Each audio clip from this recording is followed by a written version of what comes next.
සුබම සුබ දවසක් ඔගොල්ලෝ සියලු දෙනාටම. අදත් මං ආවේ ඔගොල්ලන්ට ලස්සන කතාවක් කියලා දෙන්න. ජීවිතේ හැම දවසම අපි හිතන විදිහට හරියන්නේ නැහැ. සමහර දවස් අභියෝග වලින් පිරෙනවා. තවත් සමහර වෙලාවට අපිට ඉදිරියට යන්නත් හිතෙන්නේ නැහැ. ඒත් මතක තියාගන්න. අද තියෙන අමාරු කාලය හෙට ඔබව තවත් ශක්තිමත් කරන පාඩමක් වෙන්න පුළුවන් අනිවාර්යයෙන්ම. ටිකක් නැවතිලා මේ ලස්සන ලෝකය දිහා බලන්න. ස්වභාව ධර්මය අපිට කියන ලොකුම පාඩම තමයි හැම අඳුරු රාත්‍රියකටම පස්සේ අලුත් උදෑසනක් එනවා. ඔබේ සිහිනය අත්හරින්න එපා. කුඩා පියවරක් වුණත් අදම ඉදිරියට යන්න. ඔබට අද පෙනෙන්නේ නැති ප්‍රතිඵල ඔබේ අකණ්ඩ උත්සාහය හෙට දවසේ ගෙනේ.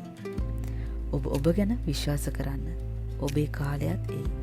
ඉවසීමෙන් කැපවීමෙන් හොඳ හිතින් ඉදිරියට යන්න.